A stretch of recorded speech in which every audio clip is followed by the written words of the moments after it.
So, yeah, this talk is about David Beyond QA. I'm Gil Forcada, head developer at the Freitag, a newspaper, a weekly newspaper in Germany.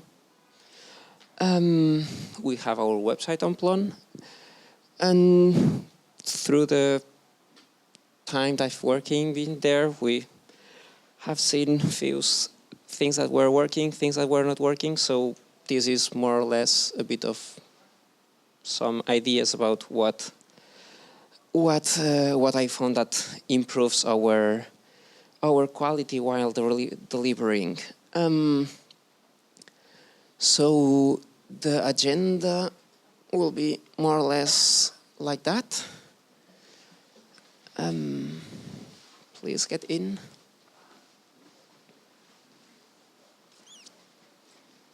So let's start with a quick survey. Who knows what's PEP 8? Okay, so who know that the Plone API, as Eric was talking about, everyone knows that there's an style guide for it? Okay, well, if not, now you know it. Flake 8, yes, perfect, so we are done. Bob templates Plone.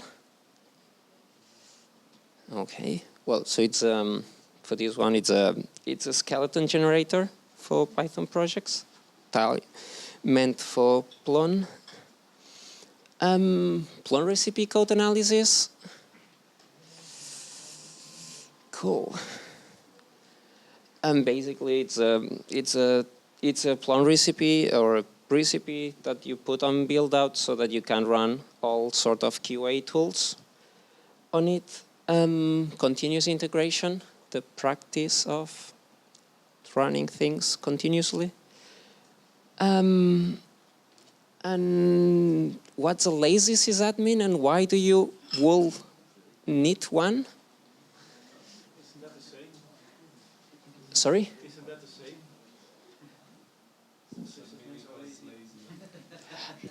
same? Well, actually, that's a good thing, that they are lazy, or that they should be lazy, because, so I will put the slides online later, so you can check the link. Basically, a lazy sysadmin, or what you would like to have a lazy sysadmin, it's because his target, his goal is to be lazy, to not do anything, to sit on the server room with the cooling fans, so that he doesn't have to do anything. But for that, of course, he needs to have enough servers, everything needs to be redundant, everything needs to be documented, everything needs to be so well set up, everything needs to be so well described that he can be lazy, because anyone can do that, so he doesn't have to go back from vacations, or he doesn't get a call at midnight, because everything is set up. So that's a good principle. Yeah, I will go over quickly about that.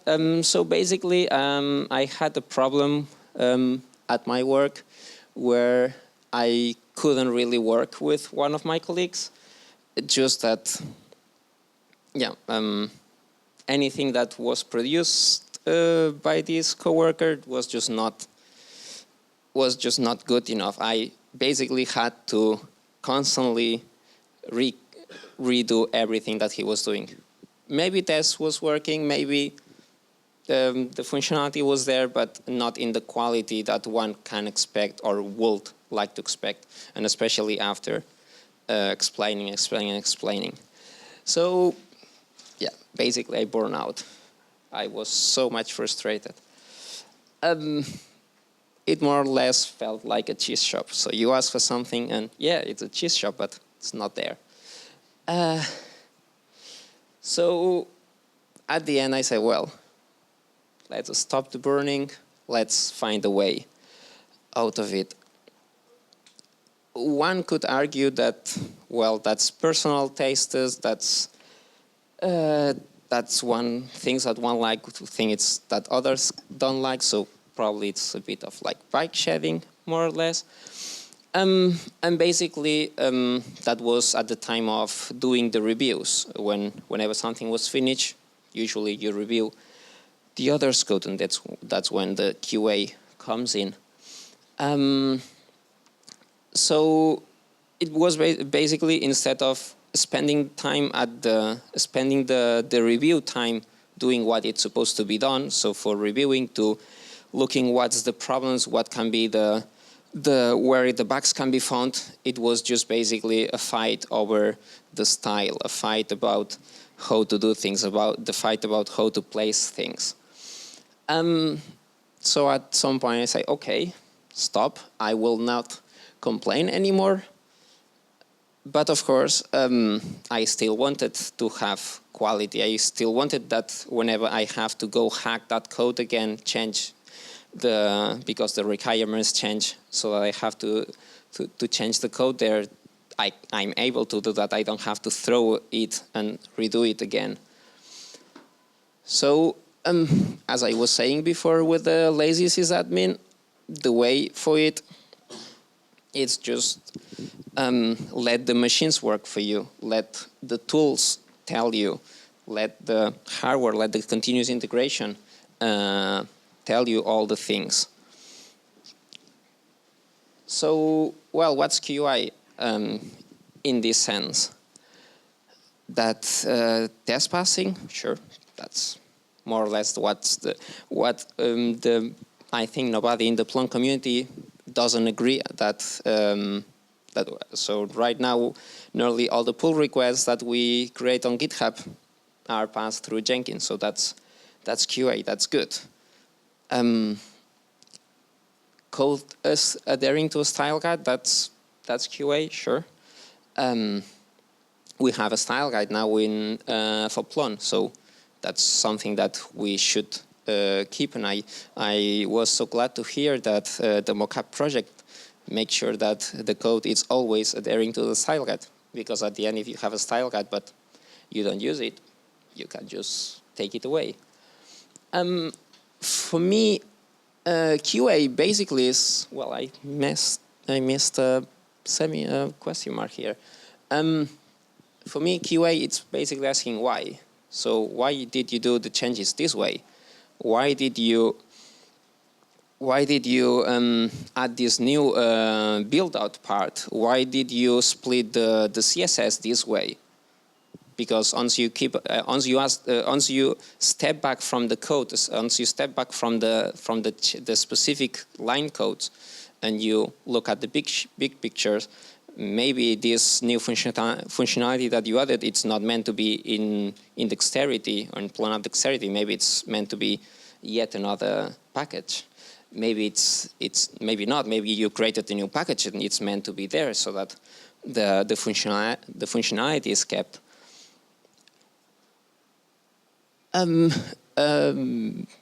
Side note, that's why it's on the side.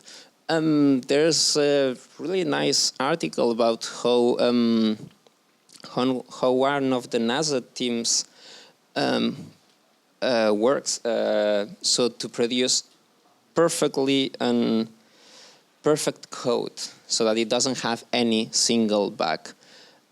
And it's super interesting talk. The bottom line for them is that they don't have they don't have rock stars, they don't have the silver bullet tool, but they just work perfectly formal. Everything is done so strict, and everything is so defined so well and so precise that you cannot make much mistakes. So QA comes basically when you say, I'm done, I'm finished. The new functionality that was supposed to be finished, that I was working, it's finished. So I'm done. I'm ready to release. It's ready to release, to be merged, to released, and to ship. So let's do that. But really, it's done. For example, I just made an example. So let's say that you create an add-on for a web shop. So you have a web shop, or a client of yours have a web shop where you can add T-shirts, and then users can select the size, the color, and then check out on PayPal. So so you were talking that with your client, and 3 weeks later you deploy it, and you just give a call to the client, hey, it's deployed, you can use it. 5 minutes later, he calls back to you and says, well, where is it? I cannot see it. So maybe some documentation was missing. Maybe you create a new build-out recipe, but you add a new on the backup recipe. There's a new functionality that you just added because it makes the backup so much faster, but it's not documented, so nobody knows about it. Probably that. So even if it's really important, even if it's really interesting and useful, nobody knows about it. Maybe it was a Romanian company and you did everything in English, and then all of a sudden, after knowing how to add the T-shirts and the sizes and everything and the prices, he realizes that the user sees the user interface in English. That's not always like for Plone core, for example. That's not something that you will enforce, but maybe you want to make sure that if you have a target audience with a specific language needs, maybe that's something that you cannot release, that they will consider that as a broken release because things are showing up in English while our users expect that to be in Romanian, German, French, Spanish, Catalan, whatever. Maybe whenever they are using Windows XP still, and the JavaScript for the JSON that gets the JavaScript, the JavaScript that gets the JSON with the T-shirt sizes, maybe doesn't work on all the browsers, especially on Internet Explorer 6, or 7, or 8, or 9. So, of course, they will say that that's a broken release. That shouldn't happen. Maybe the JavaScript works and you get the T-shirts, but the T-shirt sizes, but then the drop-down where it shows it's completely unthemed. But then you say, oh, but I added that CSS because I copied that from another project, so that couldn't happen. So you go check the ZMI port, you check the resource registries, you check around, and yeah, the CSS was there, so what was missing? Side note for that, there's some testing tools for that to check HTML, or actually those are picture testing frameworks, as they more or less call them. So they compare two different images to see if the layout has changed, so that you can notice these things. So maybe what was missing is it was a greater step to add this CSS file. So the file was there, and of course when you were running the tests and when you were running it locally as you were creating a new Plone instance every time, the file was there, but not on the server. There was a greater step missing. Maybe as it was checking out on PayPal, you added on your build out, you added the PayPal, and you had your code. You had your code there, and on the staging, on the dev test environments, maybe you had the dependency there, but somehow it lost the dependency in the build out. So that's then the pressing the button just doesn't work. That's also something broken. So how do we fix that? Lazy sysadmin approach with tools and hardware. So no, that's not a tool. That's not hardware, but that's basically, and I think Eric was pointing it right. That's a really important piece. Like that's for me in with a QI mindset on it. That's the best fundamental thing that you can do to your team. Whatever, if it's PEP8, wherever, if it's the Plone style guide, wherever it's somebody else's style guide with JavaScript the same.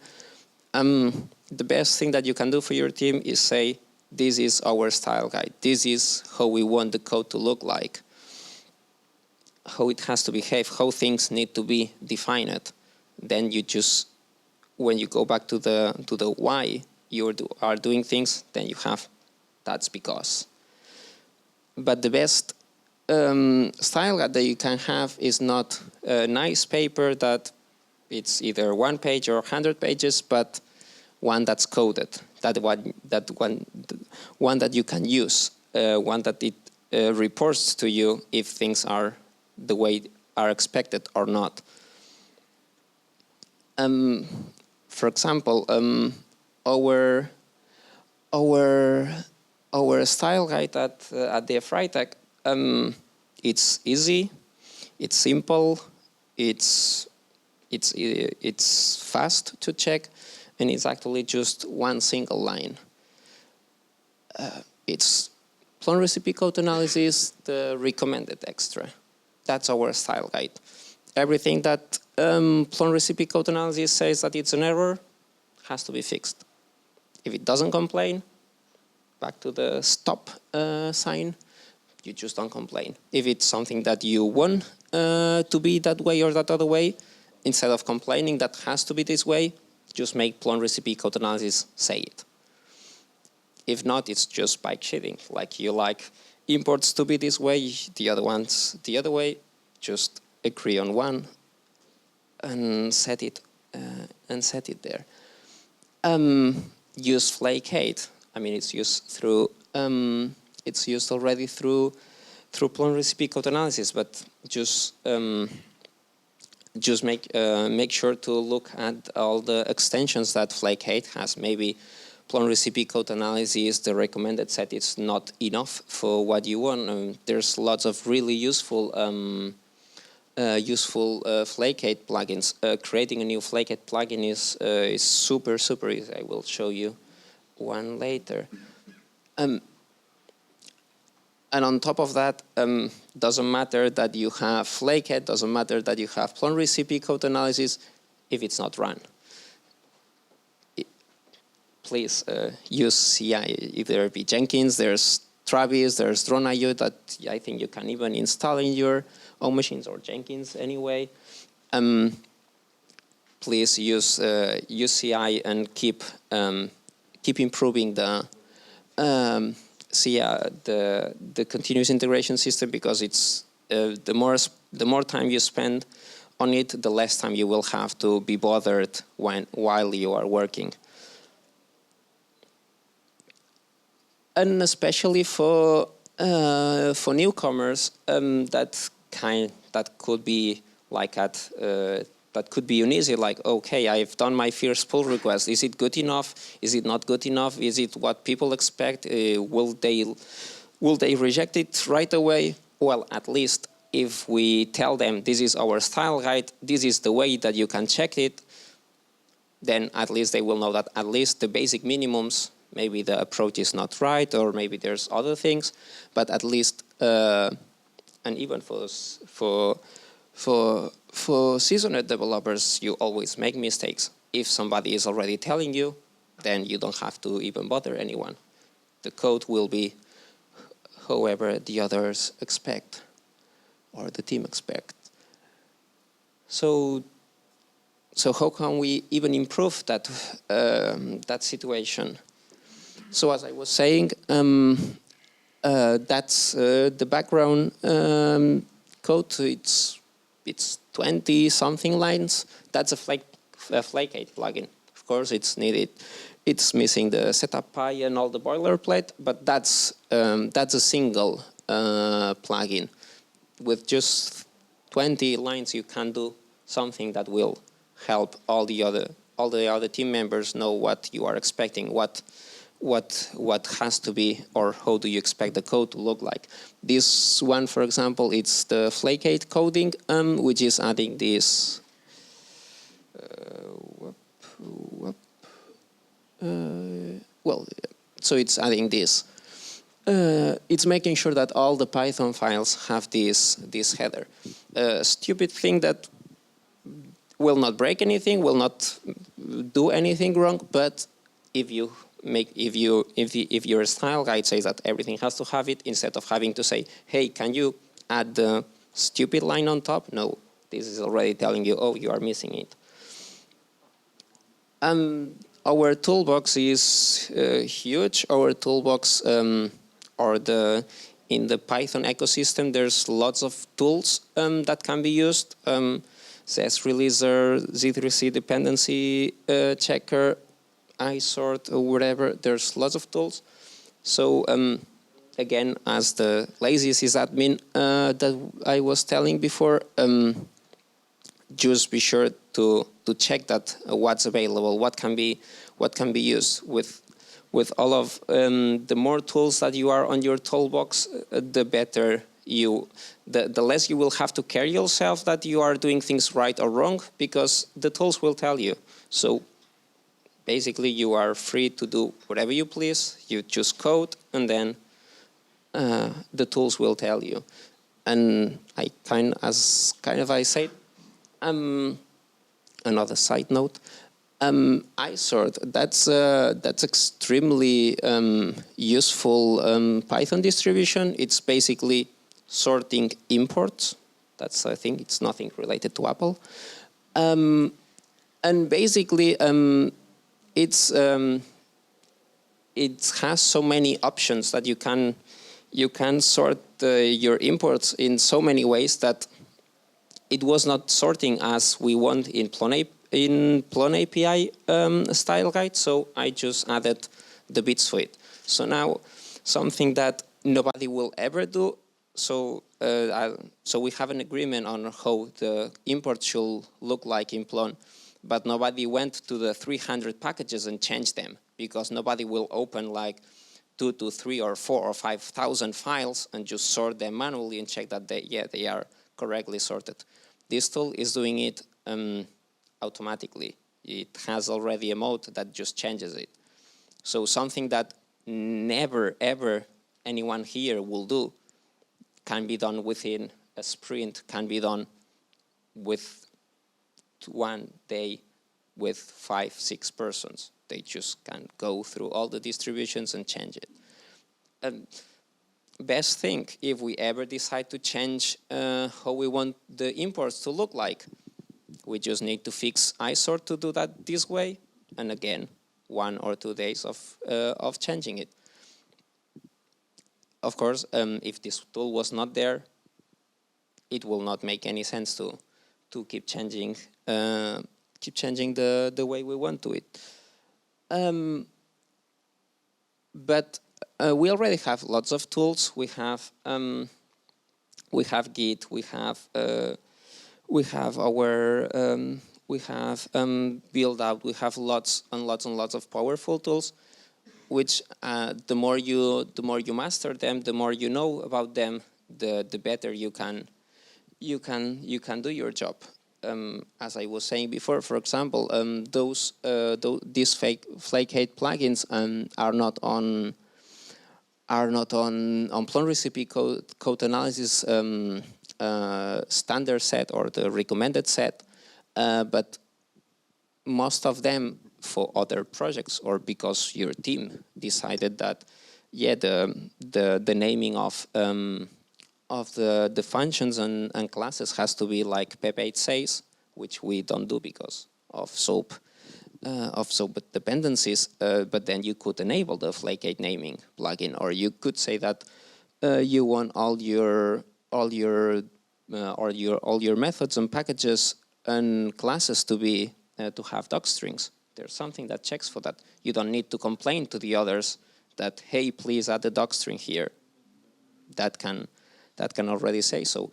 If I'm not mistaken, the all the ZOP packages have the copyright at the top. So there's a flaked plugin that can check for that as well. And that means just basically adding a single line on your build out and just letting it run. So effortless. Now some tricky questions, and I'm not so away. So manual QA, it's a good practice. Yes, of course. So yeah, so for example, for the broken layout that was missing a CSS, sure. If you do a manual QA, you will do that. Adding all the infrastructure to check that, probably it's too much overkill for that. But just think that you are doing a responsive design now, and that you have to test that with multiple browsers. The matrix, the testing manual matrix, the manual matrix for testing, all of that, it's just too much. Either you hire somebody to do that, and that's a full-time job, or you make that person just learn about some tools so that he or she can do his job, and then be a lazy sysadmin or a lazy QA team. Single one-time cleanup, these commits that you see from certain person from time to time. Is that a good thing?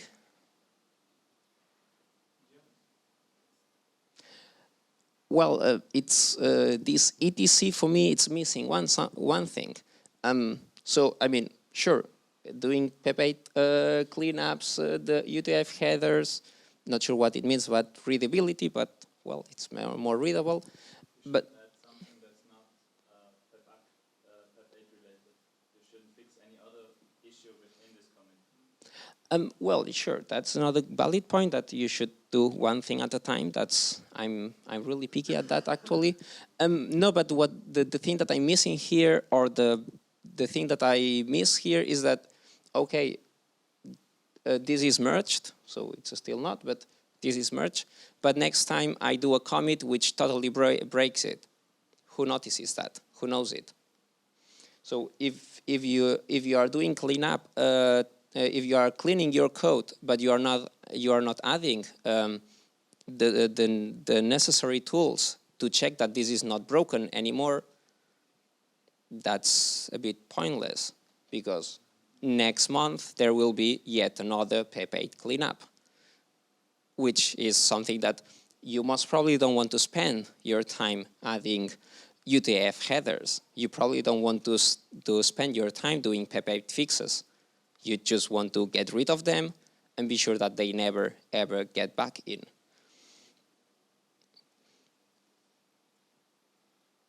Should that happen?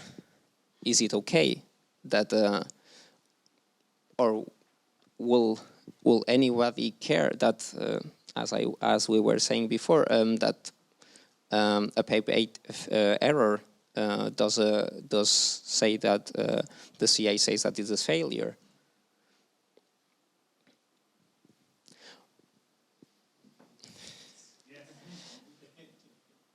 Yes.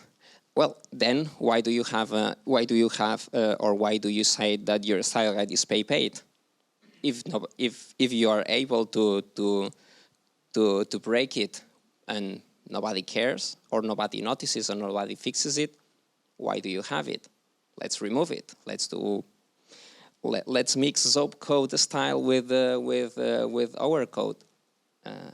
No, that's pointless. Or just think about a mockup coming from your designer, that all the layout is blue with some shades of purple, and then all of a sudden there's some buttons that are out of nowhere, and they are purple and pink. They are green and blinking. Why do you want to do that? Probably you don't. So while doing all of this, I realized that there's before actually doing QA, you have to do something which I more or less dubbed pre-QA, which basically is either use Bob templates Plone from the very beginning, which it's already tested, and make sure that everything is already best practices, and it's it should not produce any QA error. Or what I was saying here, if you do one-time cleanups, be sure that then add all the infrastructure so that it doesn't, so that you don't see errors anymore. So what can we check with, or what could be checked with QA? Tests, of course, the coverage. The more coverage, the better you are. You can check the style guide. Translations, if it's meant for some specific regions. Maybe you want your packages to be nicely formatted on PyPy. Whenever I see a PyPy package with all the row formatting, I head to GitHub and try to fix that. Probably, if it's something that it's supposed to be read for your clients, you want that there's no typos, so that it feels a bit professional, and maybe you want that all the references and links are still working. Maybe you want to check to be sure that whenever you release, it's actually not a broken release, so that you are not missing files, like the PayPal dependency, for example, as here. Maybe if you are doing a website for a blind association, probably doing some accessibility checks before you actually release. It's something that you want to be sure of. There's actually some basic tools, although accessibility is a bit of a more complex topic, but there's some tools that can help you on that as well. Again, you probably want to make sure that your JavaScript works everywhere, and that the screen sizes and the responsive design works. But maybe you also want to check that your commit messages are okay, because probably this thing that whenever you have to change some code and then you look at the history of the file and look at work in progress, something, or XXX still working on it, and that got merged, then you probably say, well, I would like to have that person next to me now and say, please explain what you are doing. And for example, what you were saying before, to do one thing at a time so that the commit messages can be just concise and precise, and you know exactly what you have to do, that you don't have to look at exactly what has been changed, but you just look at the commit messages and you see, okay, it was doing some cleanups, moving files around. Okay, here's what was changing from the browser, from removing grok to something else. Maybe you want to make sure that you add a README entry before you merge a branch, so that Jens doesn't have to create a robot in itself to ask that at every single pull request. And all of that maybe sounds a bit Python-centric, can be said the same for ZCML, for JSON, for generic setup profiles. And maybe you are missing some translations not on your Python code or not on your JavaScript, but on your generic setup profiles. Maybe you have some, you are using, you have a JSON API and you want to check that all the data is and all the entries are there and are fully documented. So if you have all these tools, when do you want to run them?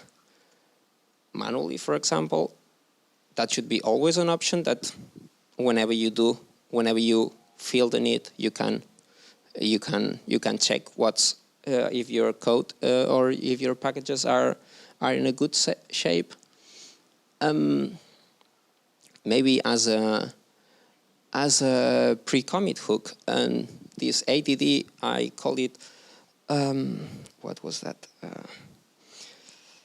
Oh shit, no, I forgot the word.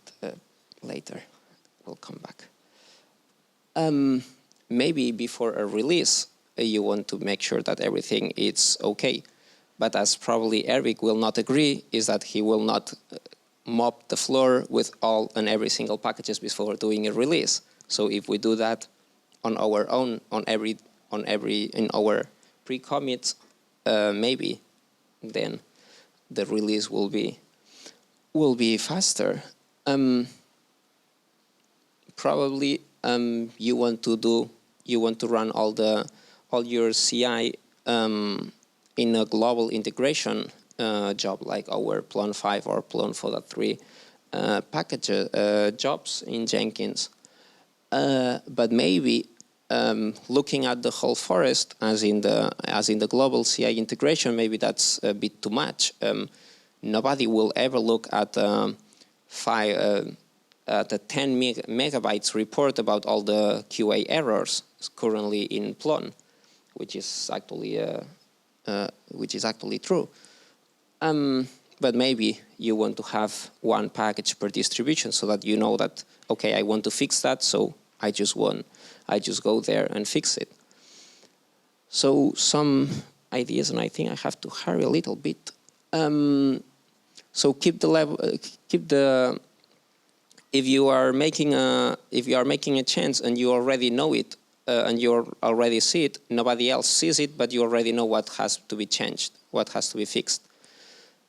Nobody will look at a report of 10 megabytes just saying all the things that are wrong, just that the person that has to be bothered about knows it, that's enough. Work on branches so that others can work in parallel, and you have your time, and maybe if you integrate that with your CI system, you can make your branches as nice and clean as possible before merging, so that whenever it's time for merging, they are already clean. With git commit amend or rebase interactive, you can keep moving your commits around and keep the history clean. Having a dev test and a staging environment, that's also a great QA asset that you can add, and especially now with all the background and Dockers and whatnot, that's more or less effortless. Integrate it in your editor of choice so that you can see all the problems that you or all the things that have to be fixed.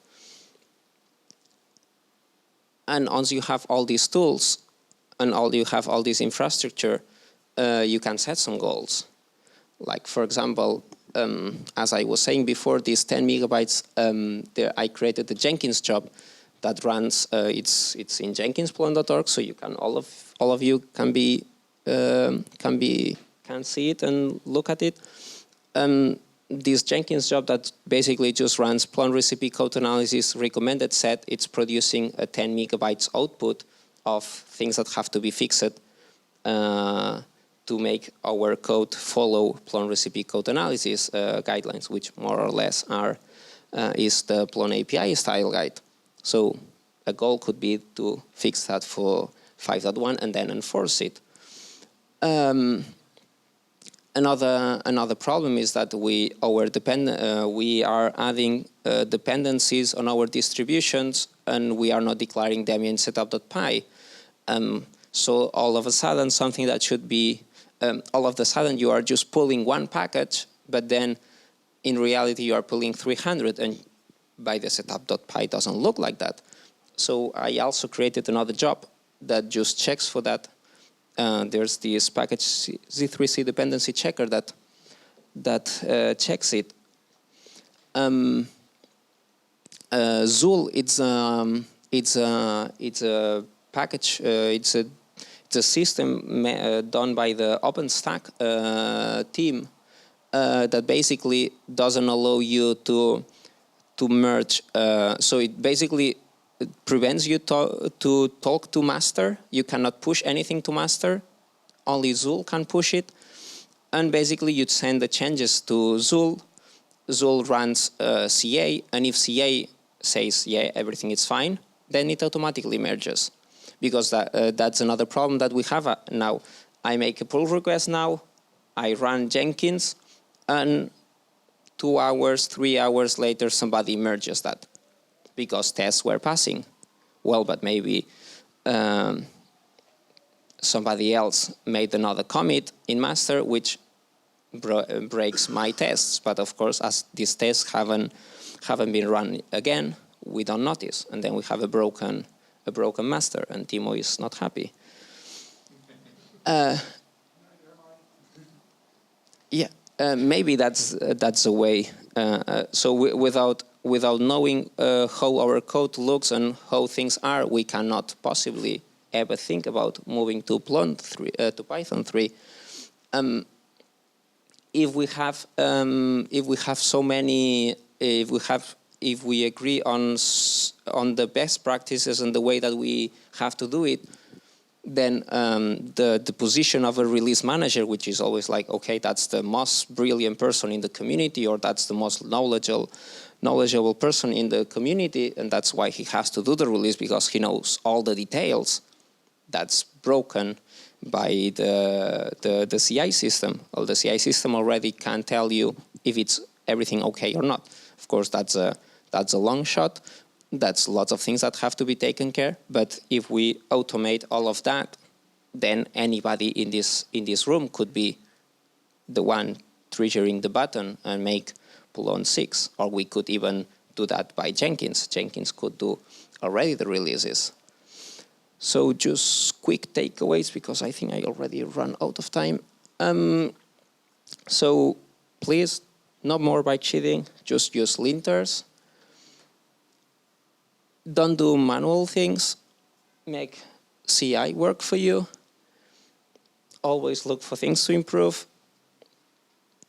Quality is on every action, so everything can be checked.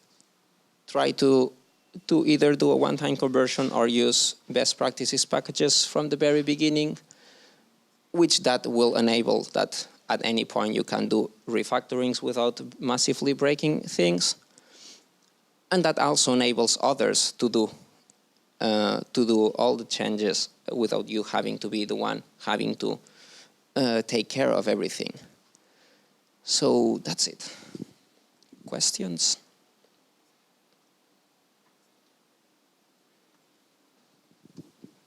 No? What do people using here for their CI infrastructure in the company? So I will just repeat so that it's recorded. What people use for CI in their companies?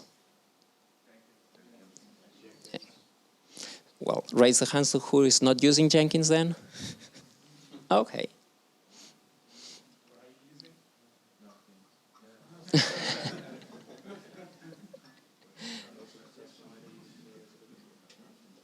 Yeah. People using a kind of build-out setup to set up this Jenkins, because that's something I've been looking for. I'm reading around that setting up Jenkins is so difficult. So question is that setting up Jenkins and all the jobs and everything is difficult. Can be. Well, there's you can just take a look at Jenkins on Plone. There's a GitHub repository in Plone which is called jenkins.plone.org. Basically, it's setting up Jenkins for Plone needs, and basically there's nothing special about Plone. Nothing Plone specifics. Basically, it's setting up Jenkins. There's even a background set up so that you can even try that locally. Has already multi slaves or nodes, if you want to be nicer. And for setting up jobs, there's a project from OpenStack again that it allows you to define jobs with YAML, and that's also in jenkins.plone.org. So so actually with Timo we basically done all of that. And once I had that, to do that for the Freitag, it was like less than a half a day job, because it's just basically copying, adapting, and running. Yes? What would be your recommendation to make sure that the code style is enforced for individual packages? Like if a cleanup happens, and then, as you said, we should automatically check if it's if the code is following the style guide after new commits. How could we do that for the Plone core packages? So the question is how to enforce the style guide for either core packages or any package, actually. So basically just setting a CI job that at every single time that you make a commit on it or that you push something, be it in a branch or on master, it checks that that all the QA tools that you have work, and if there's something to report, it reports back to the person that made the commit, not to everyone. I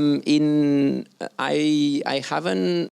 I mean, that's the bit of a problem with Plone, that it's a bit of complex and there's lots of things that can go wrong, and then that can lead to false positives, and that's what you really want to avoid, to really give wrong feedback.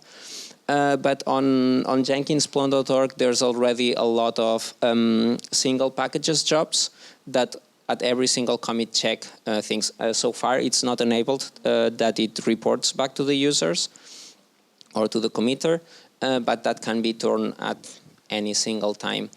And for that, we can, at every single cleanup, for example, you just need to do another commit, or just ask the CI team to enable for that repository that everything is enforced and that it works.